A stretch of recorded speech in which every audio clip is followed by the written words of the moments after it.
예수님이 사랑하는 제자 요한에 대해서 생각해보고 한 해의 마무리를 지으려고 했으나 그것은 다음에 요한복음을 강의할 때 할 것이 더 나을 것 같아서 오늘은 두 신명기와 시편을 통해서 지난 한 해를 돌아보고자 합니다.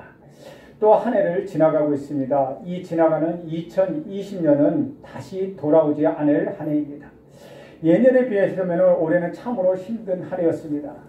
코로나 바이러스로 시작해서 코로나 바이러스 끝나는 고생한 그 한 해로 기억될 것입니다. 아직도 이런 환난과 고통이 언제 끝날지 모르는 가운데서 우리는 다시 2021년 새해를 맞이할 것입니다. 화살같이 빠른 세월의 흐름 속에서 우리 모두는 2020년을 시작한 지 엊그제 같은데 벌써 우리는 364일을 살고 있습니다. 52주의 주일을 다 보냈습니다. 얼마나 빠른 세월인지 알 수가 없습니다. 이런 세월 동안에 여러분이 잡은 것은 과연 무엇입니까? 저자는 전도서 1장 13, 14절에서 이렇게 얘기하고 있습니다. 마음을 다하여 지혜를 써서 하늘 아래에서 행하는 모든 일을 연구하여 살핀즉 이는 괴로운 것이니 하나님이 인생들에게 주사 수고하게 하신 것이라. 내가 해 아래에서 행하는 모든 일을 보았노라. 보라, 모두 다 헛되었으며 바람을 잡는 것이로다. 우리 모두는 아직 헛된 것을 잡고 있으면서 그것이 헛된 줄도 모르고 그것을 굳게 잡고 살아가고 있는 것은 아닙니까? 우리 모두는 이 시간이 한없이 흘러가는 시간의 정점에 서서 지난 2020년을 어떻게 보냈는지 또 2020년을 보내면서 우리는 무엇을 해야 하는지를 살펴보면서 은혜를 받고자 합니다. 첫 번째로 우리는 돌아온 시간들을 우리가 살아온 시간들을 감사해야 합니다. 시편 85편의 상황이 어떤 형편에서인지는 정확히는 알 수가 없습니다. 그러나 그 문맥을 봐서 이들의 형편은 참으로 감각적인 또는 감격적인 경험을 하고 쓴 시임을 우리는 알 수가 있습니다. 시편 85편 1절 2절에서는 이렇게 기록하고 있습니다. 여호와여, 주께서 주의 땅에 은혜를 베푸사 야고보의 포로된 자들이 돌아오게 하시며 주의 백성의 죄악을 사하시고 그들이 모든 죄를 덮으셨나이다. 아마도 이들은 포로에서 돌아와 기쁨과 감사로 예배를 드리며 이 노래를 불렀을 것입니다. 그들이 지난 70여 년간의 포로 생활을 통해서 아픔과 고통의 삶을 반추해보면서 이것은 하나님의 분노 가운데서 주어진 결과라고 그들은 생각하였습니다. 그리고 이제 그 분노가 그치고 고국으로 돌아온 상황 가운데서 우리들 자신들에게 베풀어 주신 주님의 구원에 감사하며 이 찬양을 부르고 있습니다.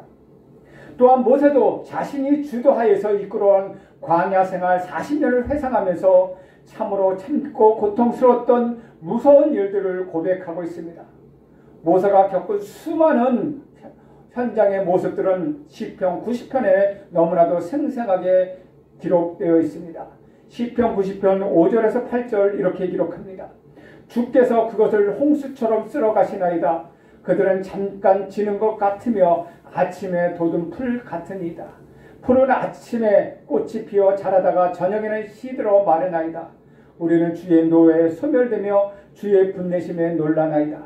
주께서 우리 죄악을 주의 앞에 놓으시며 우리의 은밀한 죄를 주의 얼굴빛 가운데서 두셨사오니 라고 기록하고 있습니다. 그는 수많은 죽음을 목격하였고 하나님의 심판의 무서움을 느꼈습니다. 지난 한 해 동안 얼마나 많은 사람이 운명을 달리했습니까? 그 수명을 다했다면 그래도 좀 다행스럽다고 생각되지만 온갖 사고와 환난과 그리고 코로나 바이러스에 감염되어서 귀중한 생명을 잃은 경우가 얼마나 많은지 우리는 알 수가 없습니다. 이 시편을 부른 성도들은 그들 자신이 역사 속에 벌어진 숱한 상황들 속에서 얼마나 고통스러운 일을 겪었는지를 몸서리치게 회상하고 있다는 것입니다. 그러나 이 모든 삶의 현장이 하나님의 주도하에 있음을 여러분 알고 계십니까? 왜 그런 일이 일어났는지 현재 우리는 알 수 없지만 공의로우신 우리 하나님께서는 분명히 아시고 그것을 주관하고 계시는 것입니다. 우리는 이 사실을 분명히 믿어야 합니다. 하나님께서는 이 상황 속에서도 우리에게 은혜를 베풀어 주십니다. 덕분에 우리는 이 한 해를 잘 살아왔고 그것이 또한 하나님의 긍휼과 사랑임에 감사해야 합니다. 이 시편을 부른 성도들은 하나님의 긍휼하신 가운데서 해방을 얻어 곡으로 돌아갈 수 있음을 분명히 인식하고 있었습니다.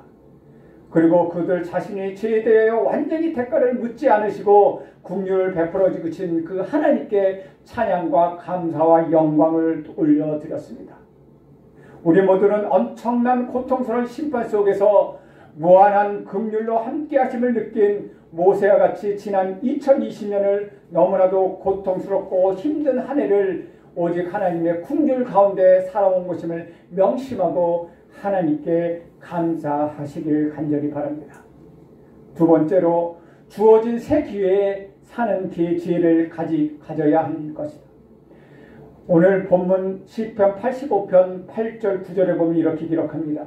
내가 하나님 여호와께서 하신 말씀을 들으리니 무릇 그의 백성 그의 성도들에게 화평을 말씀하실 것이다. 그들은 다시 어리석은 데로 들어가지 말지로다. 진실로 그의 구원이 그를 경외하는 자에게 가까우니 영광이 우리 땅에 머무리이다. 시편 기자는 다시금 돌아온 백성들에게 아름다운 권면을 하면서 그들의 삶의 새로운 모습을 촉구하고 있습니다. 그것은 무엇입니까? 첫 번째로 과거를 반복하지 말자는 것입니다. 8절에 어리석은 대로 돌아가지 말라고 말하고 있습니다. 여기서 어리석다는 말은 반역적인 행위를 일삼지 말라는 것입니다. 고의적인 행위, 불신적인 행위를 하지 말라는 것입니다. 인류 역사는 하나님을 사모하기보다는 핑계를 대면서라도 자신을 드러내고 자신의 소욕대로 살아가기를 원하는 모습입니다. 옛적의 자신의 모습을 잊어버리고 오직 자기 자신만을 생각합니다. 그래서 하나님을 버리고 세상의 것을 지나치게 가지려는 소유욕과 자기 중심의 이기심, 자기 유익을 위해서는 주님을 잠시 부인하고 자기 명예와 권력과 권리만을 내세우는 것이 강교한 우리들의 모습이 아닙니까? 이런 유약한 신앙으로 어떻게 우리가 주님의 일을 제대로 할 수 있습니까?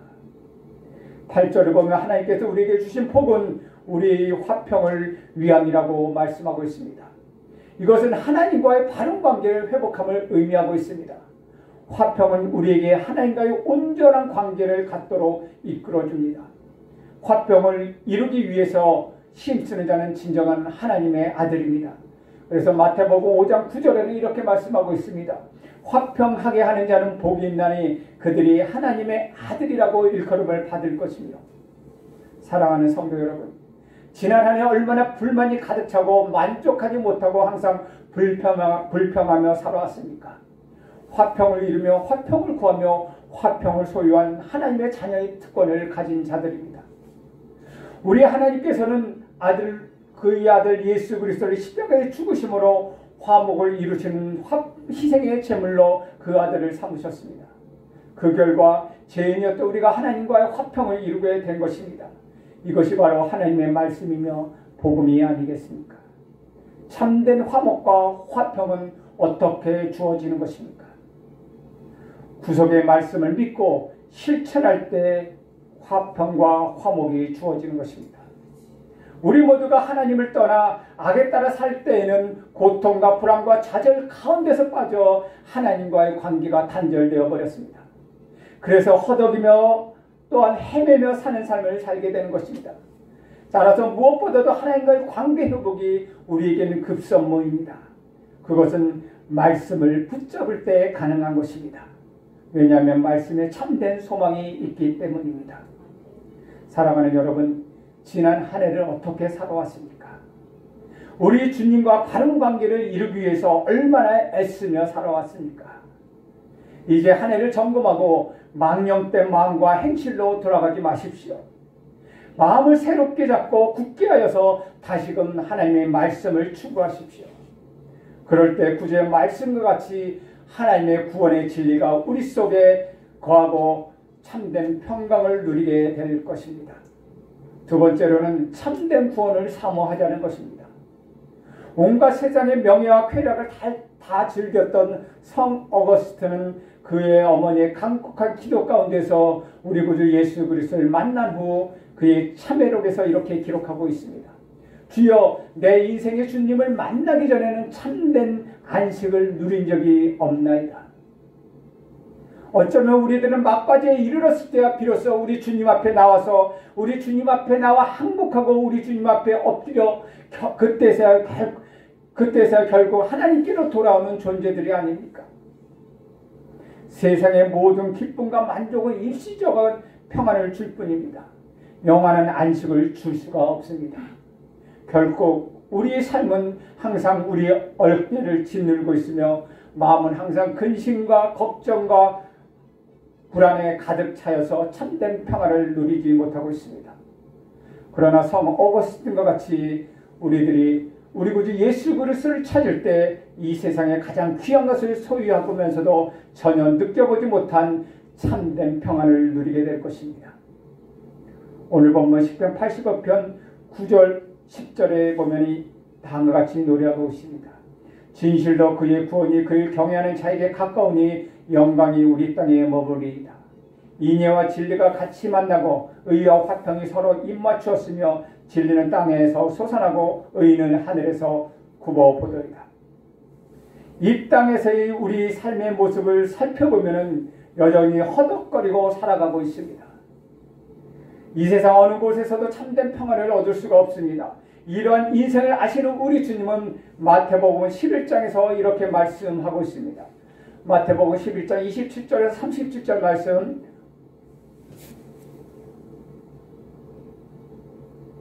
우리 함께 읽겠습니다. 시작. 내 아버지께서 모든 것을 내게 주셨으니 아버지 외에 아들을 아는 자가 없고 아들과 또 아들의 소원대로 계시를 받은 자 외에는 아버지를 아는 자가 없느니라. 수고하고 무거운 짐진 자들아 다 내게로 오라. 내가 너희를 쉬게 하리라. 나는 마음이 온유하고 겸손하니 나의 명예를 보고 내게 배우라. 그리하면 너희 마음에 쉼을 얻으리니 이는 내 명예는 쉽고 내 짐은 가벼움이라. 많은 사람들이 예수 그리스도를 믿고도 그것이 예수 그리스도를 믿는 것 그것이 어렵고 귀찮다고 의미가 없는 것이라고 생각하기도 합니다. 그러나 진정으로 하나님 안에서 안식을 발견한 사람은 주님께서 제시하시는 이 방법을 취하는 것입니다. 그러면 어떻게 하는 것이 우리 주님을 배우는 것일까요? 그 방법은 시편 131편에서 기록하고 있습니다. 시편 131편 1절 2절에는 이렇게 기록하고 있습니다. 여호와여 내 마음이 교만하지 아니하고 내 눈이 오만하지 아니하오며 내가 큰 일과 감당하지 못할 놀라운 일을 하려고 힘쓰지 아니하나이다. 실로 내가 내 영혼으로 고요하고 평안하게 하기를 젖된 아이가 그의 어머니 품에 있음같이 하였나니 내 영혼이 젖된 아이와 같도다. 그것은 겸손과 자기에게 주어진 환경과 능력 안에서 이 모든 것을 주관하시는 하나님을 전적으로 믿고 전적으로 신뢰하여 나아가는 것입니다. 여러분 주 안에서 우리 주님 안에서 무엇을 발견하고 있습니까? 진정 나라는 존재가 우리 구주 예수 그리스도 안에 있는 존재임을 확신하고 있습니까? 그렇다면 여러분은 분명 참된 안식과 참된 평안을 누리고 있는 사람들입니다. 그리고 해 아래 새 것이 없는 것을 알고 흔들림 없이 하루 한순간을 우리 주님 안에서 담대히 살아가게 될 것입니다. 주 안에서 사랑하는 성도 여러분, 이 세상의 방식과 흐름대로 살아가는 우리 인생에는 결코 평안이 있을 수 없습니다. 이런 우리 삶에는 만족이 있을 수 없습니다. 오직 우리 구주 예수 안에서만 참된 안식과 참된 평안이 주어짐을 우리는 잊지 말아야 합니다.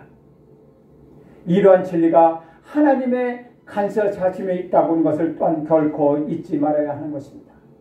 세 번째로 미래를 확신하자는 것입니다. 시편 88편 12절 13절에 보면은 여호와께서 좋은 것을 주시리니 우리 땅이 그 산물을 내리로다. 의가 주 앞에 앞서가며 주의 길을 닦으리로다. 이 말씀에서 하나님께서 주시는 복을 누리는 법을 배워야 하는 것입니다. 그것은 과거의 긍휼하심과 은혜로 함께해 주신 하나님에 대한 확고한 인식을 가지고 우리 주님을 잘 섬기고 우리 주님 안에서 만족을 누리면 반드시 하나님께서는 좋은 것으로 공급해 주신다는 사실을 우리는 깨닫게 될 것입니다. 이러한 성도의 모습이야말로 참된 만족된 삶이 아니겠습니까? 그렇다면 올 한 해를 마무리를 잘 맺으려면 우리는 어떻게 해야 할까요? 2020 한 해를 마무리하기 위해서는 우리는 어떻게 해야 잘 마무리할 수 있다고 생각합니까? 첫 번째로 한 해를 잘 마무리하기 위해서는 옛날 일을 기억하라고 말씀하고 있습니다. 오늘 본문 신명기 32장 7절에 보면 옛날을 기억하라는 말로 시작하고 있습니다. 하나님께서 이스라엘 백성을 선택하셔서 자녀 삼아 주셨습니다. 그것도 모자라 40년의 광야 생활 동안 하나님께서는 눈동자같이 우리를 보호해 주셨다는 것을 기억하라고 말하고 있습니다. 그것을 10절에 더욱 자세히 기록하고 있습니다. 10절 말씀에 보면 여호와께서 그를 황무지에서 짐승이 부르짖는 광야에서 만나시고 호위하시며 보호하시며 자기의 눈동자같이 지키셨도다. 다시 말하면 우리를 눈동자같이 지키셨다고 말씀하고 있습니다. 우리 눈에는 30만 개의 회로가 있고 약 1억 개의 신경세포가 있습니다. 그래서 우리 눈 속으로 무엇인가 들어오게 되면 우리 눈은 자동적으로 그것을 알고 깜빡거리며 우리 눈을 보호하게 됩니다. 이렇게 하나님께서 자동적으로 우리를 지켜주신다는 것입니다. 그렇다면 왜 우리를 눈동자처럼 지켜주셨습니까? 우리가 너무나 연약하기 때문입니다. 우리가 너무 귀하기 또한 때문입니다. 눈은 우리 신체 중에서 가장 연약한 부분입니다.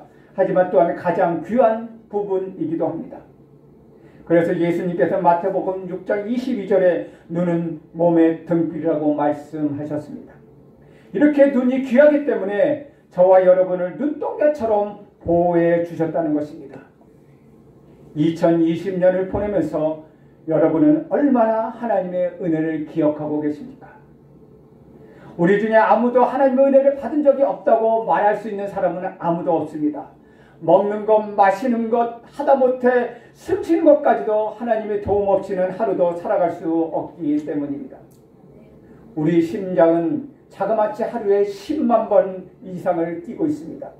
내가 밥 먹을 때도 우리 심장을 뛰고, 내가 말할 때도 우리 심장을 뛰고, 내가 운동할 때도 우리 심장은 뛰고 있습니다. 심지어는 무의식 중에도 우리 심장은 뛰고 있고, 내가 잠을 잘 때에도 쉬지 않고 펌프질을 하고 있습니다. 왜? 내가 펌프질을 하라고 심장에게 시켰습니까? 내가 펌프질을 하라고 해서 심장이 뛰고 있습니까? 결코 그렇지는 않다는 것입니다. 내가 무슨 수로 이렇게 잠잘 때도 심장을 뛰게 할 수 있습니까? 우리 하나님께서 우리 심장을 움직이고 계시기 때문입니다. 그렇게 해서 우리는 지난 1년을 살아왔습니다. 지난 한 해 우리 하나님께서 보호해주고 도와주셔서 우리가 오늘에 이르렀고, 말씀드리면 이 말씀을 쉽게 동의하지 않을 분이 있을지도 모릅니다. 2020을 생각하면 정말 지긋지긋합니다. 더 이상 기억하기도 싫습니다. 코로나 바이러스로서는 우리 삶이 전부가 무너져 버렸습니다. 살기가 너무 싫었습니다. 그러니 이제는 더 이상 기억하고 싶지 않습니다. 라고 항변하는 분도 있을 것입니다. 그런 분들이 있을 것을 또한 이상하게 생각하지 않습니다. 올해처럼 우리 일상이 무너져 버리고 힘들고 어려워서 근심 가운데 살아가기 때문에 하나님의 은혜를 기억하지 않을 수가 없습니다. 그래서 우리 하나님께서는 옛날 일을 기억하라고 말씀하고 계시는 것입니다. 우리 하나님의 은혜를 감사하고 기억한다면 하나님께서는 옛날 것을 기억하라고 말씀하지 않았습니다. 우리가 항상 하나님의 말씀을 기억하고 있다면 하나님께서는 굳이 성경책에 옛날을 기억하라고 말씀하지 않았다는 것입니다. 오히려 하나님께서 말씀하시기를 나의 은혜를 기억하니 내가 참으로 기쁘다 라고 기록했을 것입니다. 사랑하는 여러분, 하나님께서 왜 우리에게 옛날 일을 기억하라고 말씀하고 계십니까? 하나님께서 나 좀 알아달라고 말씀하시고 있는 것은 아닙니다. 이것은 다 우리를 위해서 그렇게 하신 것입니다. 옛날을 기억하라고 하면은 내일을 기억하게 되면 내일의 실패를 미연에 방지할 수 있기 때문에 그런 것입니다. 그래서 성경을 보면 이스라엘 백성들이 원망하고 불평할 때마다 하나님께서는 옛날에 내가 너에게 어떻게 하였는지 기억해 보라고 말씀하고 계십니다. 옛날에 근심 가운데서 어떻게 했나 더듬어 보라는 것입니다. 인간관계가 틀어지려고 할 때 과거에 어떻게 했는지 한번 더듬어 보라는 것입니다. 시험에 들으려고 할 때 과거에 어떻게 해서 그 시험을 극복했는지 기억해 보라는 것입니다. 우리 삶 속에 불평과 불만이 들어오고 믿음이 내려가려고 할 때 그때를 회상하여 잘 이겨내라는 것입니다. 이렇게 옛날 일을 기억하지 않으면 앞으로 살아가는데 우리는 자주 실패할까봐, 너무 우리가 자주자주 넘어질까봐 우리 하나님께서는 옛날 일을 기억하라고 말씀하고 계시는 것입니다.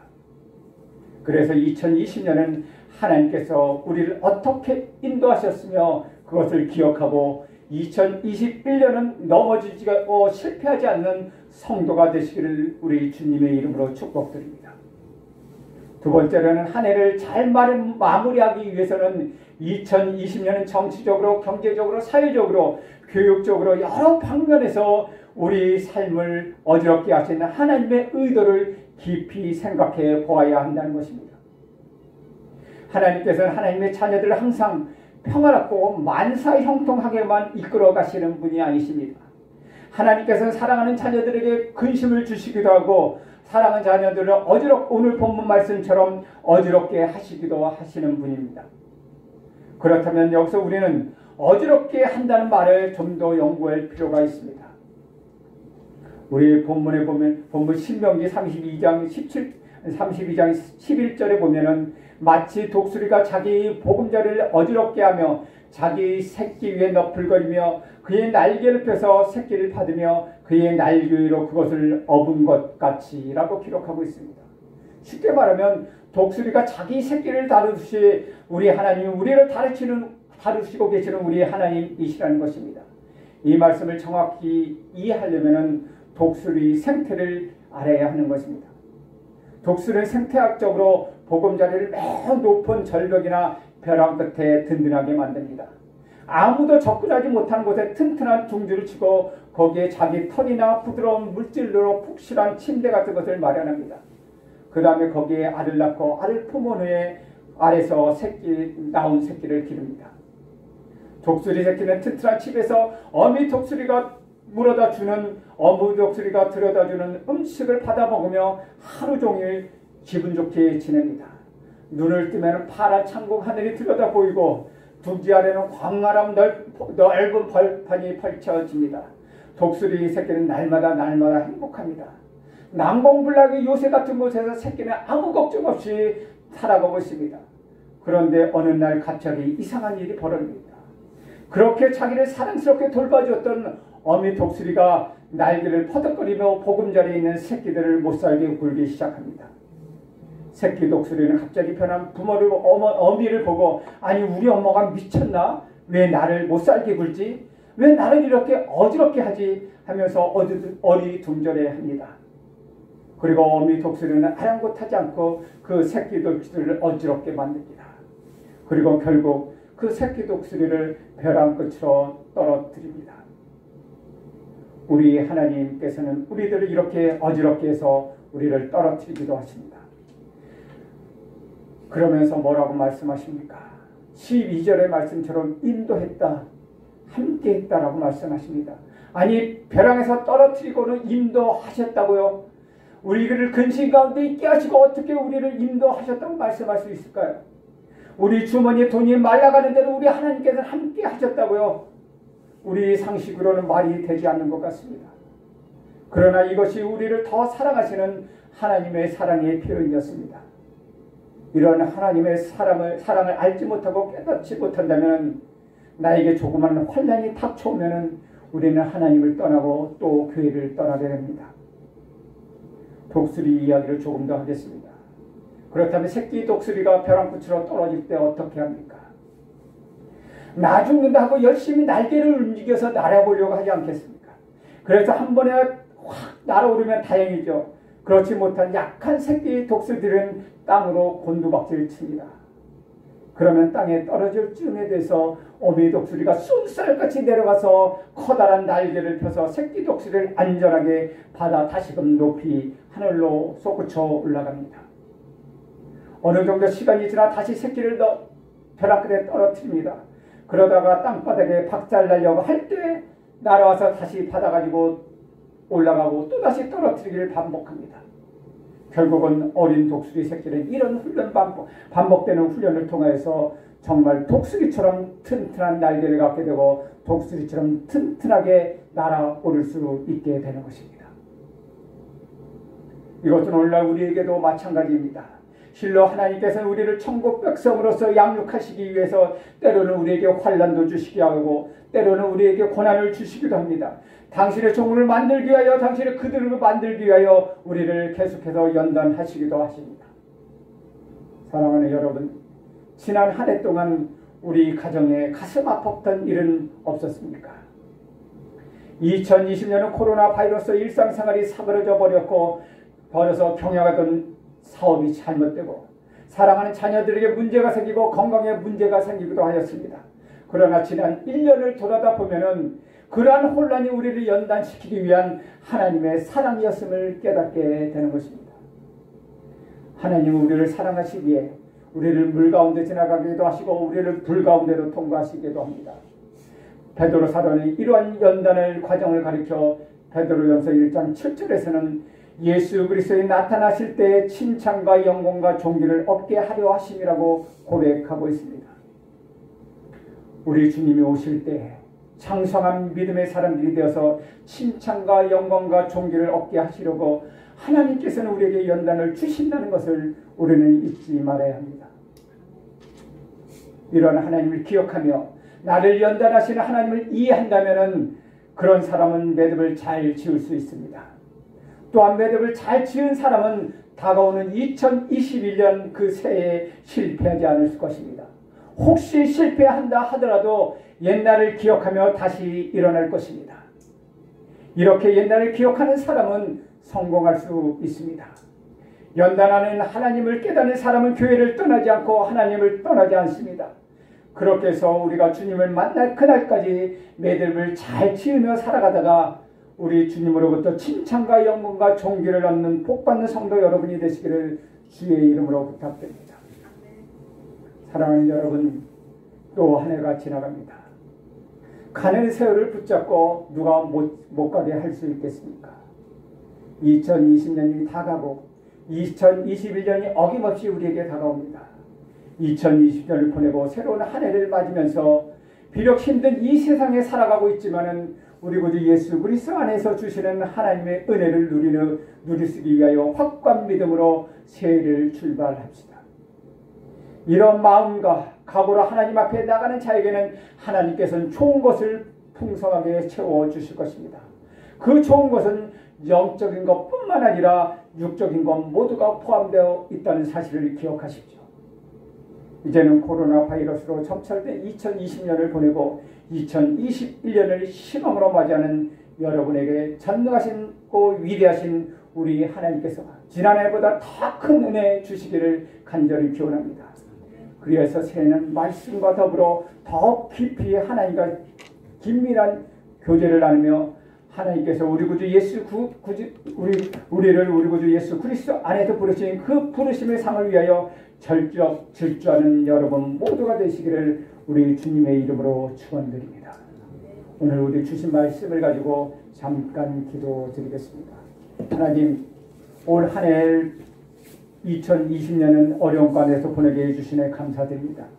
하나님, 2020년 얼마 남지 않는 시간을 잘 마무리할 수 있도록 도와주시옵소서.